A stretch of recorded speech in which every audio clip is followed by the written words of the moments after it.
There comes a moment when silence says more than words. When desire fades into stillness and you begin to hear a deeper rhythm, a pulse beneath the noise. That is not your hunger. That is your soul remembering its strength.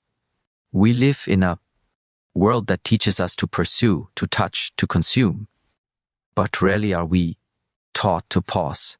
In that pause, something ancient awakens. Not the fear of missing out, but the freedom of tuning in. The practice of abstinence is not about denial. It is about rediscovery. It is the art of letting the body grow quiet so the soul can finally speak. When people hear the word abstinence, their minds often jump to deprivation, to what is being withheld, what is not allowed, or what one must sacrifice. But to those who walk the path of self-mastery, abstinence is not a desert. It is a garden. It is not the absence of something, but the redirection of everything. Every ounce of energy, every breath of attention, every spark of desire is no longer lost outward, but reclaimed inward. And in that redirection, something powerful begins to happen. The noise quiets, the storm calms, and the silent voice within starts to rise. In traditional Eastern philosophy, energy is not wasted. It is transformed. The body, mind, and spirit are seen as one living, flowing system. What you withhold on one level nourishes another. When we abstain, not out of fear or shame, but out of wisdom, we begin to accumulate life energy known in Chinese as qi. This energy, when not scattered through indulgence or emotional impulsivity, consolidates within. And where does it go? It begins to strengthen the internal structures of awareness, clarity, and presence. Abstinence becomes the furnace in which your focus is forged. Imagine a river that's always flooding its banks, moving wildly and without direction. This is how many live. Constant stimulation, endless seeking, rushing into experiences without pause. But what happens when you build a channel for that river? Suddenly it has force. It can move turbines. It can create power. So it is with desire. When you give it direction, it becomes willpower. When you restrain it wisely, it becomes presence. I once met a man in his late 50s who had spent most of his adult life chasing relationships. He shared that he had been married 3 times, and in between those marriages, he rarely allowed himself time to be alone, always moving from one relationship to the next, always seeking companionship, validation, connection. But he reached a point where all of it began to feel empty. One day, in a moment of exhaustion, he said to me, "I don't even know what I want anymore. I only know how to chase. I've never actually been still." He decided to do something radical. He chose a year of complete abstinence. No dating, no intimacy, no key one. Stillness awakens the soul, emotional entanglements, but more importantly, no seeking. At first, he said, the silence was unbearable. It was as if he had turned off all the music in a room where he'd been dancing blindly for decades. But in that silence, something began to shift. He began to reconnect with his breath. He started to feel his feet on the ground, and for the first time, he could hear his own thoughts. Not the thoughts driven by desire, but those born of truth. That year changed everything for him. Not because he gained something new, but because he discovered what was already there. His strength, his discernment, his boundaries. He told me later, "Now I can love from a place of fullness, not hunger." That has made all the difference. This is the essence of abstinence as energetic redirection. You are not starving your life. You are strengthening your soul. In neuroscience, we now understand that habits, including sexual or emotional habits, form deeply embedded patterns in the brain's reward system. When someone repeatedly acts on a desire, the brain becomes conditioned to associate pleasure with that external stimulation. But when one practices abstinence, particularly from compulsive or excessive stimulation, something powerful occurs. The brain begins to rewire itself.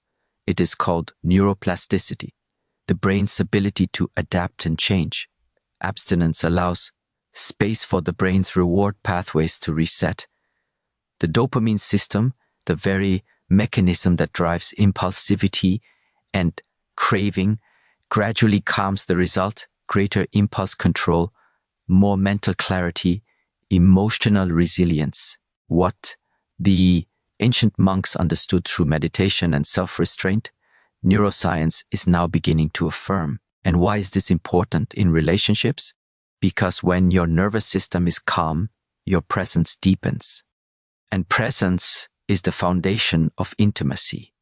Not touch, not words, not even chemistry, but presence. When you are calm within, your partner can feel safe beside you. When you do not seek them to complete you, they can meet you from a place of equality, not entanglement. In this light, abstinence is not rejection, it is refinement. It is choosing to refine your inner state before sharing it with another. And in doing so, you become magnetic, not in a superficial or seductive way, but in the way a mountain draws the clouds, strong, still, and centered. There is a story from the Taoist tradition of a young disciple who was enamored with a village girl. He felt his desire for her consuming him. One day, his master noticed that he had become distracted in his training. So he brought him to a well in the forest. The master said, "Stare into the water. What do you see?" The disciple said, "My reflection." Then the master dropped a stone into the well. The water rippled. "Now what do you see?" "Nothing, only waves." The master smiled. "That is your mind when consumed by desire, distorted, unclear." Wait. They waited in silence. Eventually, the water stilled again. "Now, my reflection returns." The master placed a hand on the boy's shoulder and said, "Abstinence is not to suppress desire, but to still the mind enough that you can see yourself clearly. Only then will you know whether what you seek is love or illusion." The lesson here is timeless. Without inner stillness, we do not know what we truly want, and without clarity, our relationships become mirrors of confusion. When the body is always in motion, always chasing, touching, reacting, it leaves no room for the soul to speak. But when we bring the body into stillness, when we discipline our desires not through force but through wisdom, something extraordinary happens. The soul begins to communicate through sensation, through breathe, through intuition. You begin to feel when someone is genuine, when their words match their energy. You begin to sense emotional undercurrents that were once invisible. This is not magic, it is sensitivity. And sensitivity is not weakness, it is a higher intelligence.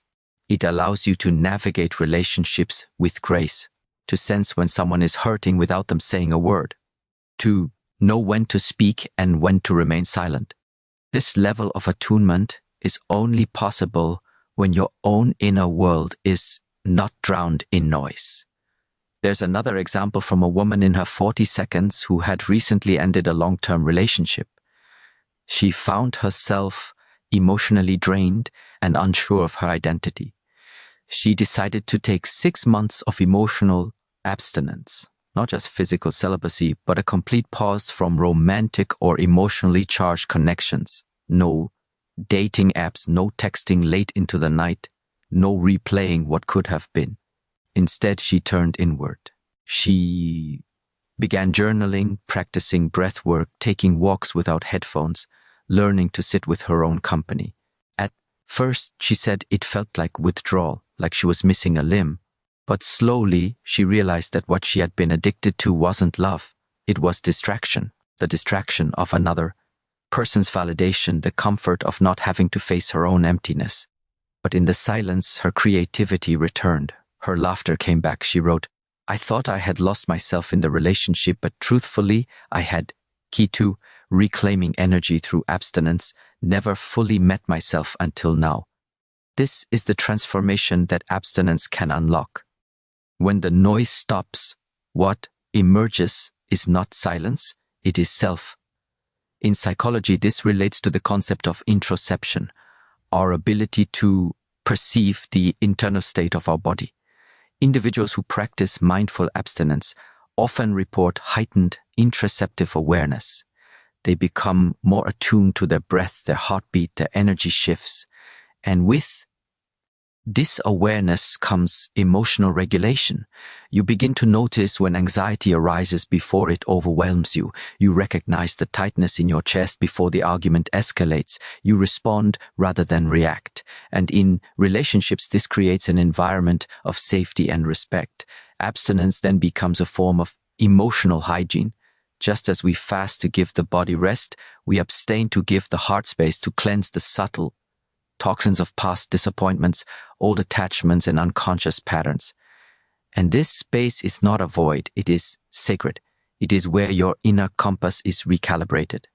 In Eastern medicine, the kidneys are seen as the root of life force. They govern our willpower, our inner stamina. Excessive indulgence, especially in sexual activity without grounding, is believed to deplete this energy. But through periods of conscious abstinence, the kidneys are replenished. The will becomes strong again. And from this strength arises clarity, not just about others, but about your purpose. So what does this mean in everyday life? It means that when you find yourself constantly needing someone else's attention to feel good, pause. When you notice you're always seeking touch, conversation, or connection to avoid loneliness, pause. When your desire becomes frantic, when your mind races toward what if they leave? Or what if I'm not enough? Pause, not to punish yourself, but to listen. Because underneath that urgency is often a quieter truth, a need that cannot be met from the outside. When the body is still, the soul begins to whisper, you are already whole. You do not need to be needed to be valuable. You can choose when and how to give your energy. You can love without losing yourself. This is where abstinence becomes liberation, not from others, but from dependency. It opens a space where love can grow not as attachment, but as offering. As we transition from this place of energetic redirection, another principle emerges. The stillness of the body unlocks the language of the soul. You begin to see that silence is not absence, it is presence intensified. To live in presence is not to withdraw from life, but to enter it fully without resistance, without distortion, and without the chaos of being ruled by your own emotions. Presence is the discipline of being wholly where you are. It is the quiet art of anchoring your attention, not letting it be pulled by memories, expectations, or the stimulation of the outside world. And yet presence is not only for monks and sages, it is a vital skill in every relationship, in every conversation, and in every moment where a human heart seeks to be understood. Presence is not a performance, it is a vibration. When someone is truly present, with you, you feel it. Their eyes are not darting elsewhere. Their breath is calm. Their nervous system is not threatening or grasping, but open and still. In their presence, you do not feel judged, nor do you feel invisible. You feel seen. This is not a mystery. It is physiology. Your nervous system, the vast web of communication between your brain, body, and environment, is designed to constantly scan for safety. This process, called neuroception, happens below the level of conscious thought. The moment you enter a room, meet a person, or hear a tone of voice, your body already knows whether to soften or tense, whether to open or defend. When you are present, your breath slows, your shoulders drop, your voice steadies. You are no longer projecting future scenarios or rehashing past wounds. In this state, your parasympathetic nervous system, often referred to as the rest and digest system, becomes active. This system signals to your body and to others, it is safe here. In relationship dynamics, presence is the invisible thread that holds trust together. It is not the cleverness of your words nor the depth of your feelings that makes someone feel secure. It is the regulation of your own internal state. When your nervous system is regulated, others feel that regulation. And this feeling, this embodied safety, is what allows people to open up, to share vulnerably, and to connect authentically. There is a story I once heard from a therapist who worked with couples on the verge of separation. One particular couple had been married for 20 years but had become emotionally estranged. True presence arises when we create space within ourselves when we abstain from the mental noise long enough for stillness to become natural. In Eastern martial arts, students are trained to regulate their breath before they ever strike. Why? Because breath is life. It is the bridge between the conscious and the unconscious. When the breath is shallow, the mind becomes anxious. When the breath is deep and steady, the mind becomes anchored. This applies not only in combat, but in conflict. In relationships, every argument is a test of breath. Every tension is an invitation to stay rooted or to lose your center. Try this the next time you are about to speak in a heated moment. Pause. Take one slow, full breath through the nose. Feel the air enter your belly, not just your chest. Hold it, then release slowly. Ask yourself, am I speaking to connect or to control? Often this one breath is the difference between reaction and response, between wounding and understanding. Modern neuroscience confirms what ancient wisdom has long known. Conscious breathing activates the vagus nerve, a key component of the parasympathetic system. This not only slows your heart rate and reduces cortisol, but also increases your ability to empathize. When you are calm, you can perceive nuance. You can sense the emotional layers beneath someone's words. You can respond not from the wound, but from the wisdom. Presence also has a posture. The body speaks a language that the mind cannot fake. When your spine is upright, when your chest is open, when your shoulders are relaxed, you emit confidence and openness. Not arrogance, not submission, but a kind of natural dignity. This posture is not for show. It is a message to your nervous system. I am grounded. I am safe. Others feel this, especially children, especially partners who have been hurt. They know without knowing how they know whether you are truly with them, and they respond accordingly. There is a teacher of mine who used to say the way you sit at the dinner table is how you sit in life. What he meant was that your body reveals your mind. If you are slouched, fidgeting, scrolling, or tense, then your mind is not calm. If your body is grounded, alert yet at ease, then your mind is likely clear. This is why posture and breath are not small things. They are portals to deeper presence, and presence is the doorway to connection. Let us now look more closely at another essential dimension of this journey, the building of emotional musculature through abstinence. Just as the body grows strong through resistance training, the emotional body grows strong through intentional restraint. Every time you choose not to lash out, not to indulge, not to chase after comfort in the form of unhealthy habits, you are strengthening your emotional core. And just like physical strength, emotional strength is not always visible, but it is always felt. There is a misconception that emotional freedom means doing whatever we feel. But in truth, that is emotional captivity. To be free emotionally is not to act on every feeling, but to be aware of them, to sit with them, and to choose a wise response. This is where abstinence becomes a discipline, not just of the body, but of the heart. A young woman once shared her story of heartbreak. After being ghosted by someone she thought was serious, she felt a storm of emotions: anger, sadness, confusion, longing. Her initial urge was to text, to call, to confront, to post cryptic messages online. But something in her paused. She remembered a teaching from her meditation class: do not make a move until the water is clear. So she didn't act, she didn't react. Instead, she sat, she journaled, she cried, she breathed. She watched the waves rise and fall inside her, and after a few days, the need to reach out faded.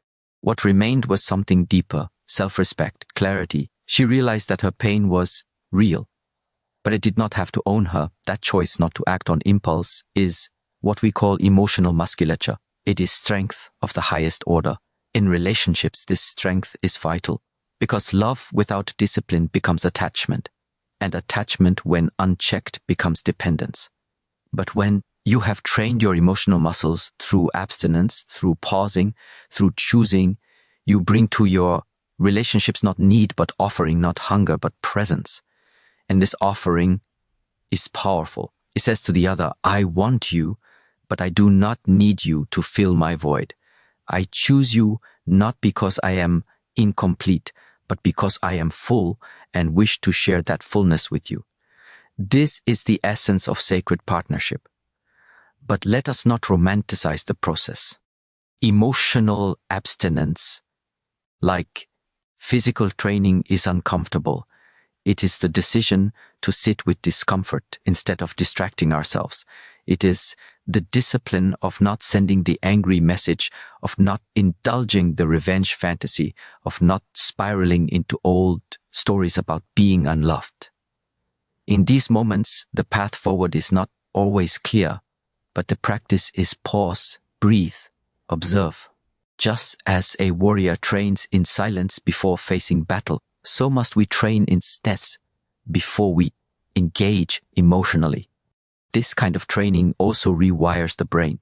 In psychological terms, when we resist the pull of impulsive emotional behavior, we strengthen the prefrontal cortex, the part of the brain responsible for decision-making, regulation, and foresight. Over time, this gives us greater control over our emotional impulses. It becomes easier to respond with wisdom even under stress. Abstinence builds this capacity. Every time you choose not to indulge a harmful emotion, you are reprogramming your mind. You are teaching it that discomfort is not dangerous, that feeling something intensely does not mean you must act immediately. This delay, this pause, is the sacred space where growth happens. There was once a monk who said, every time you feel the fire rise within you, do not rush to put it out or to throw it at someone else. Key 4, regulating desire, restoring power. Let it burn inward. Let it warm your clarity. Then speak from the embers, not the flames. This kind of emotional transmutation is not suppression. It is alchemy. You do not deny the emotion. You use it. You channel it. You allow it to refine you. Abstinence then is not coldness. It is containment. It is the decision to become a vessel strong enough to hold intensity without spilling it carelessly onto others. This capacity is rare, but it is what makes someone dependable in love. Not just passionate, but trustworthy. Not just emotionally expressive, but emotionally intelligent. To reach this level of discipline is not to reject pleasure or love or connection. It is to honor them, to bring to them the strength of your inner mastery. To say, I do not need to possess you. I choose to relate to you as an equal, with presence, with patience, and with depth. It is in this soil that true intimacy grows, where hearts meet, not in desperation, but in devotion, where love is not a storm that sweeps you away, but a flame that warms and endures. And so we walk forward, breathing deeper, standing taller, pausing longer, not out of fear, but out of reverence. For the relationship we hold with ourselves determines the relationships we are capable of holding with others. When we speak of abstinence, many think only of denial, of what is withheld, what is renounced. But to the one who walks the inner path, abstinence is not emptiness, it is space. And space is not absence, it is potential. It is the sacred gap between stimulus and response, between craving and action, between expectation and embodiment. When we speak of cultivating relational clarity through abstinence, we are not talking about avoiding relationships. We are talking about seeing them clearly, without distortion, without projection, without the smoke-cake screen of unmet inner needs. In a world addicted to validation, to distraction, to hurried intimacy, abstinence becomes a form of purification. It clears the lenses through which we view others. And perhaps more importantly, it clears the mirror through which we view ourselves.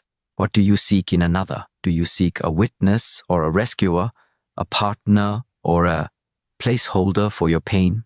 Without silence, how will you ever hear the difference? There is a quiet wisdom in solitude, but solitude alone is not enough.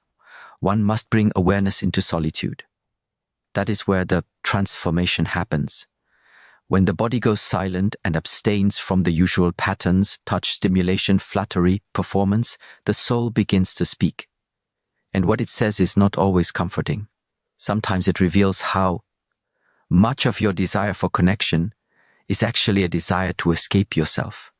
A woman once shared that after a series of toxic relationships, she made a vow, no dating for a year, not because she hated men, not because she gave up on love, but because she finally wanted to meet herself. I needed, she said, to know the sound of my own thoughts without someone else's opinion in my ear. I needed to learn what made me feel safe without begging for it. That year was not easy. The first months were full of loneliness, temptation, self-doubt. But something remarkable happened. Around the 6th month, she began to feel a new kind of peace. She no longer reached for her phone to fill silence. She no longer dressed to impress a stranger's gaze. She no longer shrank or stretched herself to match someone else's preference. She became clear not only about what she wanted in a partner, but about what she was as a partner. This is the clarity that abstinence brings. It is not the kind that comes from thinking, but the kind that comes from being. In Eastern philosophy, the mind is likened to a lake. When agitated, it is impossible to see anything beneath the surface. Only when it becomes still dew, we gain insight into the depths. Relationships reflect this truth. When you enter them from a place of emotional turbulence, everything you see is distorted. You don't see the person as they are. You see what your nervous system hopes or fears they might be. Clarity through abstinence allows you to separate projection from perception. You no longer seek a savior. You seek someone you can meet soul to soul without masks. You don't demand that they complete you. You desire only that they walk beside you whole in themselves. But clarity is not just a psychological state. It is also a physiological one. Your nervous system, when constantly flooded with stimulation, sexual, emotional, digital, loses its sensitivity. Just like a muscle that is overused becomes sore and numb. The emotional body, when overstimulated, becomes confused. It can no longer differentiate between real connection and addictive familiarity. Abstinence resets this. It detoxifies your inner receptors. It gives you back the ability to sense not just with the mind, but with the body. Have you ever noticed how after fasting from sugar, even a piece of fruit tastes vibrant and sweet? The same is true for emotional fasting. When you abstain from the numbing habits of performative dating, hollow compliments, and shallow intimacy, even a genuine conversation becomes rich. A simple touch feels profound.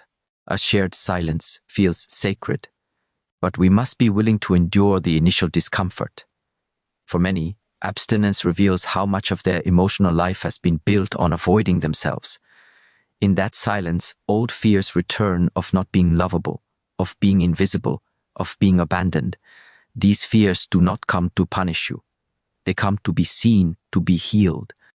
If you always run into someone's arms to escape them, you will never know which wounds are yours to tend. A man once shared how his pattern of jumping from one relationship to the next finally broke after a 6-month practice of celibacy and solitude. I realized, he said, that I'd never once asked myself what I value in a woman beyond attraction.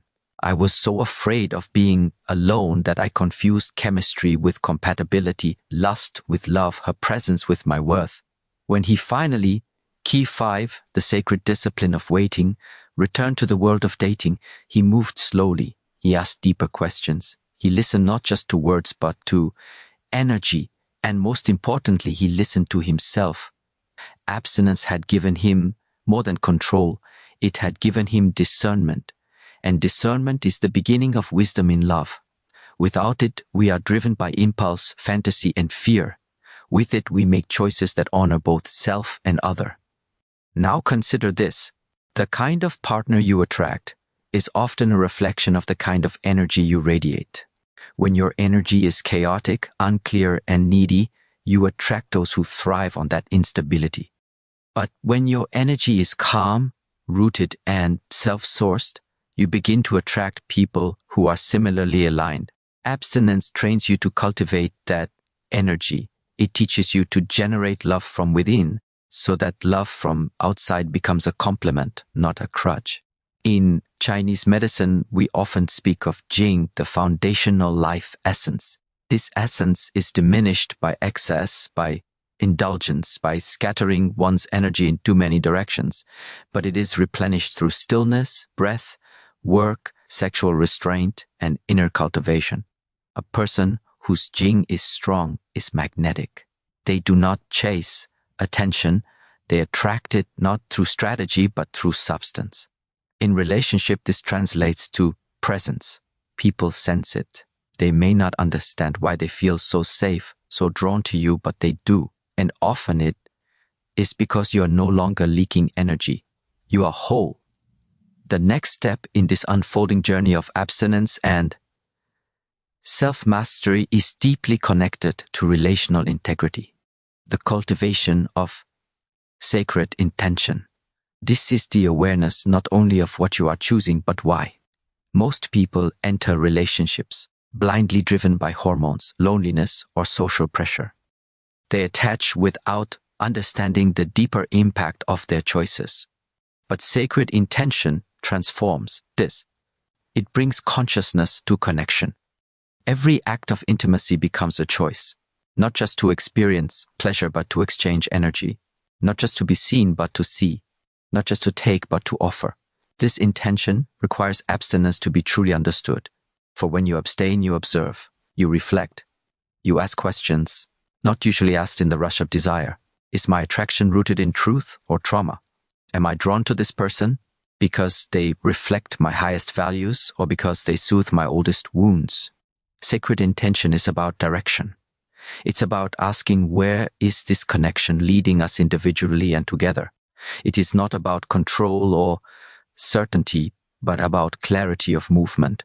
If the connection brings both people closer to their inner truth, it is sacred. If it leads to self-betrayal, it is a warning. There's a well-known quote from Rumi: try not to resist the changes that come your way.